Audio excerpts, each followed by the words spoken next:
IM, dan SC. IV, IM, SC, jadi 3 aja. Jadi kalau IC enggak, ya, takutan enggak, ya. Jadi kayak skin test itu enggak dikeluarkan ya. Jadi hanya intravena, intramuskular, subkutan ya. Oke, untuk intravena, teman-teman masih ingat sudut penyuntikannya, di mana harus diberikan obatnya, dimasukkan obatnya mana aja? Di vena kan? Ya, vena apa?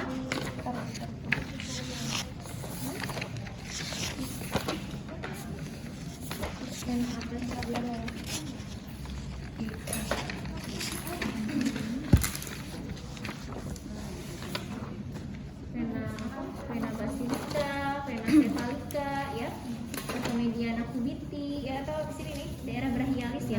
Kalau di daerah sini kan sakit ya. Kalau kita pasang tourniquet sini, kita kita masukin obatnya di sini tuh nyeri ya pasti ya. Nah biasanya lebih aman di daerah brachialis ya, brachialis ya. Gitu. Oke, sudut penyuntikannya berapa? 15 sampai 30 derajat. Ya, kemudian pada saat memasukin obat, kita semua prosedur harus diaspirasi dulu ya. Pada saat di intravena diaspirasi ada keluar darah, boleh dimasukkan ke obatnya? Boleh ya, karena kan dia masuknya pembuluh darah ya. Iya. Kalau misalnya intramuskular dan juga subkutan, kalau ada darah itu tidak boleh. Karena kan tujuannya adalah kita masuk ke otot ya. Nah kalau SC sama IM lokasinya di mana aja? SC di sini 3 jari dari deltoid ya, 3 jari dari deltoid, di bawah deltoid ya, atau di daerah gluteus ini bokong ya, kemudian femur juga bisa kan ya, seperti femur, bisa juga di area abdomen ya gitu. Oke, kemudian kita sudut penyuntikan udah jelas, kalau SC 45 sampai 90 derajat, kalau IM itu 90 derajat ya. Kemudian apalagi ya, obat. Nah ini kita akan review obatnya dulu ya. Untuk obat-obatan paling yang akan dimunculkan kalau nggak ya ampul vial ya. Kalau untuk obat-obatan intravena mungkin bisa jadi ini, bisa jadi ini ya. Untuk obat vial hanya 2 obat yang akan dimunculkan, cefotaxime atau ceftriaxone. Ya obat antibiotik semua ya. Gitu. Ini pemberiannya kalau keterangan di sini bisa intravena atau bisa intramuskular ya. Gitu. Kemudian kalau untuk obat-obatan yang ampuh, ini yang akan saya munculkan adalah sekitar obat analgetik, antiemetik atau antimual ya. Kemudian obat radang kali ya, kayak dexamethasone kayak gitu ya. Jadi tergantung nanti kesediaan obat yang ada di sininya ya. Jadi ketorolac, ranitidin mungkin ya. Ranitidin kalau nggak ranitidin mungkin ondansetron ya gitu. Kemudian selain ketorolac mungkin bisa apa lagi ya? Kalau edem, misalnya pasien edem mungkin bisa ini furosemid ya, atau lasik untuk menarik cairan pada pasien yang asites, pada pasien yang edem kasih obat lasik nih atau furosemid. Jadi nanti dia akan keluar si cairannya melalui air kencing ya gitu. Ini macam-macam ya. Oke, kan ada 2 jenis. Kalau untuk yang ampul seperti ini, teman-teman berarti nanti harus baca ya sediaan obat yang ada di dalam obat ampul tersebut ya. Oke, satuan dalam obat di dalam obat ini ada miligram dan juga mililiter ya. Jadi contoh untuk furosemid yang ini, nah 10 mg per mililiter. Nah di sini keterangannya ampul isi bersih 2 ml. Berarti dia volumenya adalah 2 ml. Berarti berapa sih total yang ada di dalam satu ampul ini? Kita belum kerumus ya. Kita ingin mentotalkan yang ada di dalam obatnya dulu. Kenapa? Karena kalau sediaan obatnya saja sudah salah, misalnya kalian totalnya, maka nanti kehitung-hitungannya pun akan keliru hasilnya ya. Berapa? Jadi ini di sini keterangannya 10 mg per mililiter dengan volumenya adalah 2 ml. Berarti berapa sih total dalam satu ampul ini? Berapa? Di total aja dulu berapa? 10 mg per mililiter dengan volume totalnya adalah 2 ml. Berarti berapa sih total isinya ini? Ada berapa ini? Paham nggak? Paham nggak sih?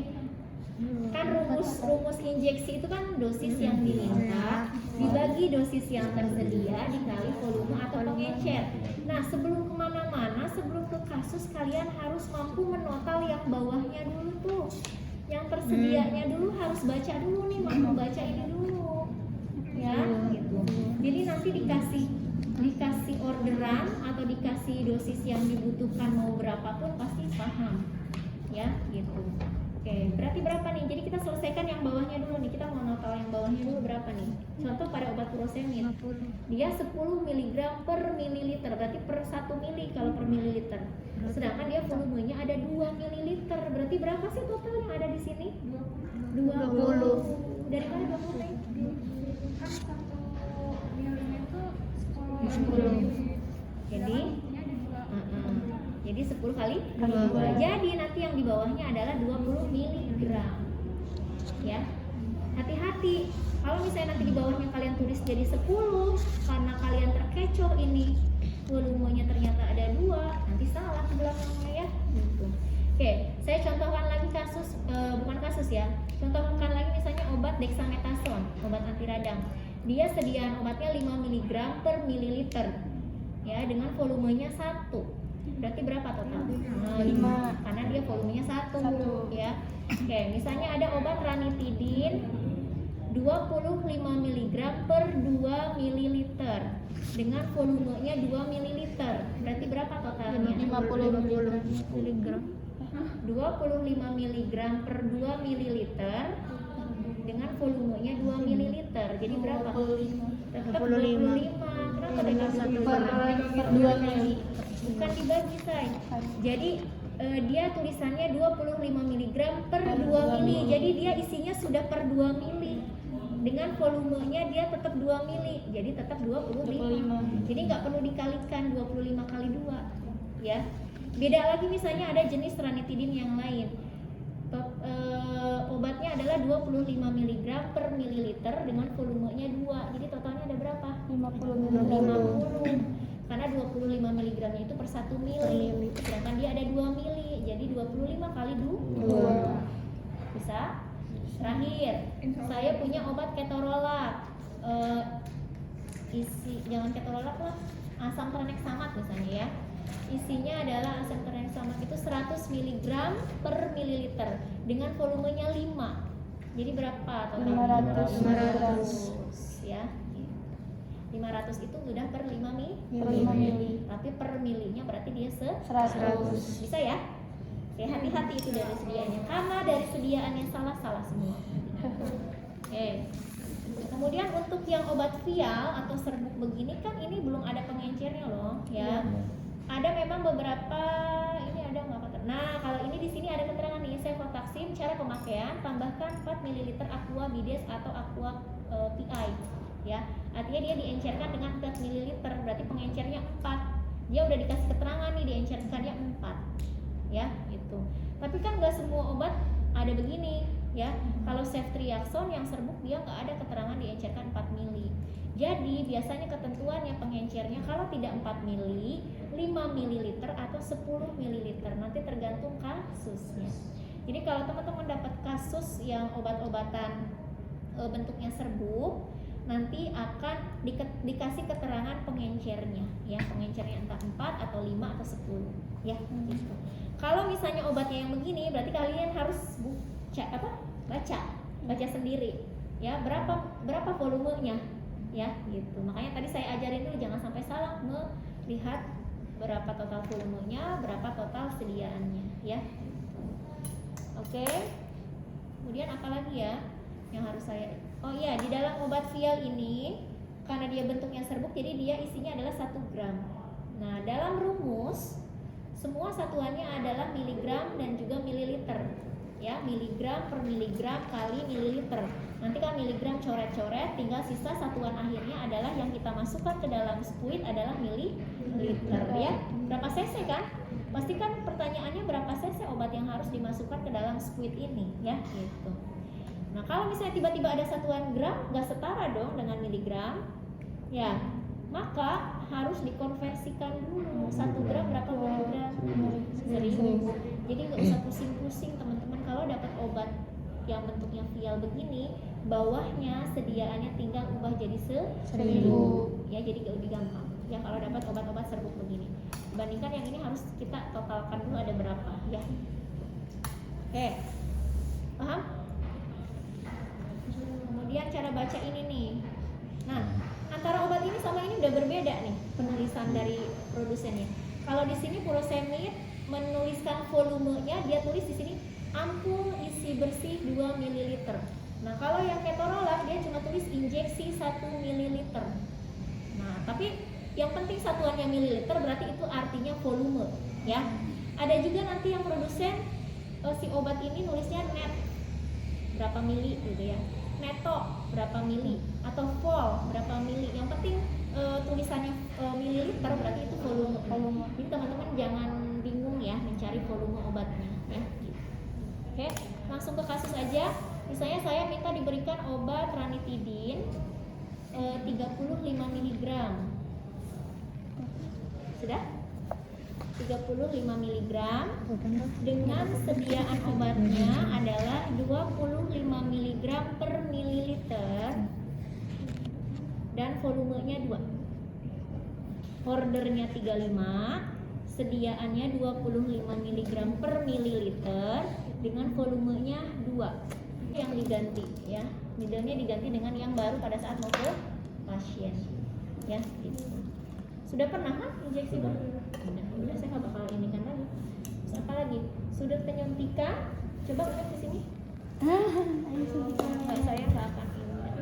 Jangan nangis. Jadi kalau misalnya deltoid ya 3 jari, boleh begini, boleh dari sini. Ya, dicubit. Ya, ini yang IM dulu. Di swab dulu ya, kemudian dimasukin. Kalau misalnya penampang lemaknya sedikit ya, seperti saya atau Umet, berarti ini jangan dimasukin semua, sakit nanti kena tulangnya gitu ya. Jadi setengahnya aja ya. Ya, jadi ini tetap dicubit, kemudian ini tarik dulu aspirasi. Kalau ada darah nggak boleh dimasukin. Kalau misalnya nggak ada darah boleh ya. Oke, masukin ya semua, kemudian tarik di apa namanya? Di titik aja ya, maksudnya di hapus jadi tanpa harus digini-gini atau enggak pakai plester. Biasanya kalau SC sama IM nggak perlu ya. Yang perlu menggunakan plester dan alkohol swab, nanti alkohol swabnya 2 itu adalah yang intravenous ya. Itu kalau yang IM. Kalau yang SC cuma sudutnya saja yang berbeda ya. Sudutnya 45 derajat. Tarik aspirasi, kalau nggak ada darah masukin ya, dihapus lagi. Nah, kalau untuk yang intravena, nah ini masang ini juga suka kadang lama ya teman-teman. Sini, udah gitu ininya udah benar tapi kesini ya, paciwe. 2 sampai 3 jam, makanya belajar. Tinggal narik. Kepala Pak. Ya, ininya. Ya. Nah, ini mah gampang nih, pembuluh darahnya kelas ya. Kita swab dulu, ya. Kita swab dulu, ya. Swab.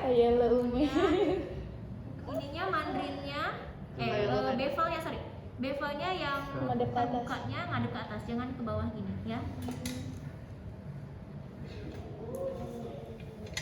Oke. Misalnya di sini. Ya, sudutnya 15 sampai 30 derajat kan? Ya.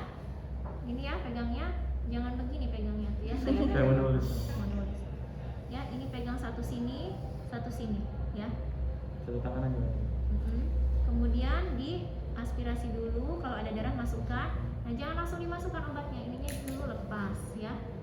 Nah, ini kan masukin obat nih pelan-pelan. Ini jangan nganggur tangan kiri ya.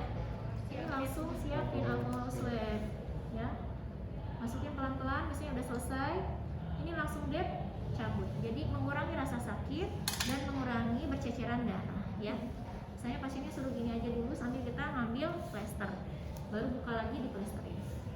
Ya, gitu. Kalau ke pasien asli ya, kalau ke pentema berarti kalian harus sudah cekatan ngambil plester langsung ditutup. Ya, seperti itu. Oke, itu aja kalau injeksi. Sekarang NGT.